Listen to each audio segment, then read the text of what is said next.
কিরে যতেন, আজ বেচানা কেঙ্কা হলো? বেচা কেনা জিঙ্কাই হোক, লাভ 16 আনাই হসে। এটা তুই কেঙ্কা কথা কলু? বেচা কেনা তার মানে ঠিক মতো হয়নি? ক্যাং করে বেচা কেনা বেশি হবি? দুনের ভেজাল ওষুধে আপনি দোকান ভরে তোছেন। দালালেরা যে কয়টা কাস্টমার ধরে লিয়াচ্ছিল ও কটাই খালি যাচ্ছে। 10 টাকার ওষুধ অগের কাছে 20 টাকা করে বেচছি।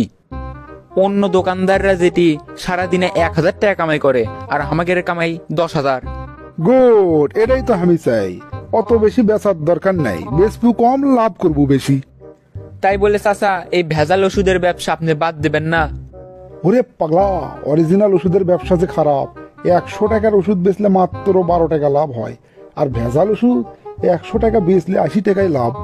তাহলে তুই ক, এই ব্যবসা কি ছাড়া যায়? সিডে তো চাচা ঠিকই আছে, কিন্তু মানুষের যে কত ক্ষতি হচ্ছে। মানুষের ক্ষতি হলো না মানুষ মরে গেল, সেই ঠিকাদারি নিয়ে আমি ব্যবসা করবেন লিনি। আমার দরকার টাকা, জিঙ্কা করেই হোক আলি হলো। তাই বলে একটা মানবতা আছে না? থো তুই তোর মানবতা। আজকে আর একটা ভেজাল ওষুধ কোম্পানির সাথে চুক্তি হবি, থাক তুই, আমি ওটি গেনু। যান চাচা যান, দেখে শুনে যান। কি ব্যাপার টাকলা ভাই, সব ঠিকঠাক আছে তো? শালা এমন ভাব লিখছে মনে হয় ওর মাথাত আমাজনের জঙ্গলে লাগান চুল আছে। হ্যাঁ স্যার, সব ঠিকঠাক আছে। তা আপনার ওষুধ বেচে দিলে কত পার্সেন্ট লাভ দেবেন আমাক? 70% দেবো তোমার, রাজি আছো? আপনার মাথা ঠিক আছে নাকি? অন্য অন্য কোম্পানি আমাকে 80% দেয়, আর আপনি দিবেন চাচ্ছেন 70%। কেমনে হয়? 80% দিলেও আমার 19% লাভ থাকবে। আমার ওষুধের মধ্যে আটা ছাড়া কিছু নেই। ঠিক আছে লাও, আমি 80%ই দেবো। তাড়াতাড়ি কাম শুরু করে দাও। তাহলে কালকে 1 লাখ টাকার ওষুধ পেটে দিয়েন। ওকে ওকে, ডান। একলা একলার কত দিক সামলাই। দোকানদারি করতে করতে আবার খবর আসলো চাচার বেটা অ্যাক্সিডেন্ট করছে। নিজে হুন্ডো ব্যবহার করে, আর আমাকে একটা সাইকেলও কিনে দেয় না। এই হেঁটে হেঁটে কতক্ষণে বাড়ির যাবো, এর মধ্যে যদি মরে যায়, দূর আর ভাল লাগে না। হাইরে মানুষ রঙিনী ফানুষ, দম পুরালেই ফুস, তবুও ভাই কারোরই না একটুখানি হুশ। হাইরে মানুষ, আজব মানুষ। চাচা চাচা, সর্বনাশ হয়ে গেছে। এরে যতেন, তুই এই দুপুরবেলা দোকান বন্ধ করে তুই বাড়ি যাচ্ছ মানে? আমি কি আর হাউস করে বাড়ি যাচ্ছি? কইতেছি তো সর্বনাশ হয়ে গেছে। সর্বনাশ আর কি আছে? সর্বনাশ তো এখন হচ্ছে। 1 ঘন্টা ধরে দোকান বন্ধ করে থুসু, এতক্ষণে কতটি ওষুধ বেচা হলো হয়নি? চাচা আপনি কি আমার কথা শুনবেন না আমি চলে যাবো?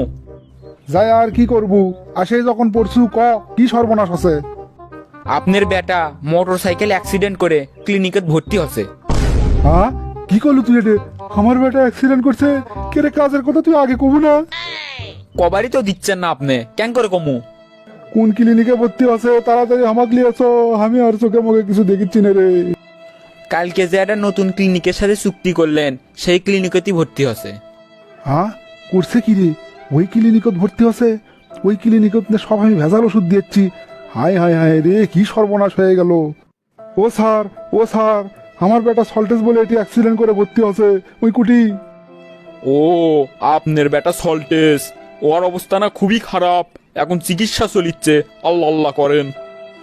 কোন কি আমার বেটার অবস্থা খুবই খারাপ? ভাই, যত টাকা লাগে তাড়াতাড়ি আপনি আমার বেটাকে ভালো করে দেন। এটি তো টাকা পয়সার কোনো ব্যাপার লয়, চিকিৎসা ঠিক মতোই চলিচ্ছে। উপরওয়ালাক ডাকেন, তাছাড়া আর কোনো উপায় নাই। ভাই ভাই, চিকিৎসা তো চলিচ্ছে, তা কি ওষুধ দিয়ে চিকিৎসা চলিচ্ছে? কালকে একটা নতুন কোম্পানির সাথে আমাদের চুক্তি হচ্ছে, ওগুলো ওষুধ দেই চিকিৎসা চলিচ্ছে। সর্বনাশ হওয়ার আর কিছু বাকি থাকলো না রে। এই ওষুধ দিয়ে চিকিৎসা চললে তো আমার বেটাক বাঁচানি যাবিল লয়। ওর মধ্যে বলে আটা ছাড়া কিছুই নাই। স্যার স্যার, আপনি কাইটি? আরে টাকলা, তুমি এটি? স্যার, আমার বেটা অ্যাক্সিডেন্ট করে এটি ভর্তি হচ্ছে, তা আপনি এটি কে? আরে পাগলা, এটা তো আমারই ক্লিনিক। তা কি আছে তোমার, আনা খুলে কও তো আমাক। স্যার, আমার বেটা মোটরসাইকেল অ্যাক্সিডেন্ট করে এই ক্লিনিকে ভর্তি আছে, ওর চিকিৎসা চলিচ্ছে। গতকালই আপনার ম্যানেজারের সাথে আমার চুক্তি হচ্ছে, এটি তো আমি আপনার ওষুধগুলোই দিছি। আমার বেটার যে কি হবি, এলে তো সব ভেজাল ওষুধ। হ্যাঁ, করছো কি তুমি? আমার ক্লিনিকত তুমি ভেজাল ওষুধ ঢুকাছ? তুমি দেখেছি আমাকে জেলের ভাত খিলাবে। আরে রাখেন স্যার আপনার জেল, আপনি জেলের টেনশনে আছেন। আমার বেটা যদি না বাঁচে আমি আপনার নামে মামলা করবো। তোমার বেটা মরে গেলে আমার কি দোষ? তুমি তো এই শহরের মধ্যে 1 নম্বর ভেজাল ওষুধের ব্যবসায়ী। যত ভেজাল ওষুধ তুমি বেচো, আর এখন আমার দোষ দিচ্ছ না? শালা বাটপার, তোরা মুখোশধারী শয়তান, তোরাই তো ভেজাল ওষুধ বানাস। তোরা যদি ভেজাল ওষুধ না বানালো হিনি তাহলে আমরা কেমনে বেচলো হিনি হে? তোর এত বড় সাহস, তুই আমাকে থাপ্পড় মারিস? তোকে তো পুঁতে ফেলে দেবো রে। সাহসের তুই দেখছু কি? আমার বেটার যদি কিছু হয় আমি তো খায়ে ফালামু রে। ও চাচা, আপনারা থামেন। এ বাবা, কি আছে বাবা? কোনো দুঃসংবাদ? হ্যাঁ, আপনার বেটা সল্টেস মরে গেছে, অকলে যাওয়ার ব্যবস্থা করেন। আল্লাহ রে, এই দুঃসংবাদ শোনার আগে আমার মরণ হলো না কিশো। আমি জীবনে বহুত মানুষের সর্বনাশ করছি, আজকে আমার নিজের উপরই সেটা হলো। আল্লাহ আমাকে মাফ করো আল্লাহ, আমি জীবনে আর এই কাম করবো না আল্লাহ। দেখলেন তো ভেজাল জিনিসের ব্যবসা করলে সেটা কিভাবে নিজের ঘাড়ে এসে পড়ে। সামান্য কয়টা টাকার লোভে আপনি আপনার বিবেককে বিসর্জন দিয়ে অসৎ উপায়ে টাকা উপার্জন করছেন। কত মানুষ যে আপনার দ্বারা ক্ষতিগ্রস্ত হচ্ছে সেটা আপনি নিজেও জানেন না। একদিন না একদিন ঠিকই এই পাপের ফল আপনার ভোগ করতেই হবে। সুতরাং আসুন ভেজাল জিনিসের ব্যবসা বন্ধ করি।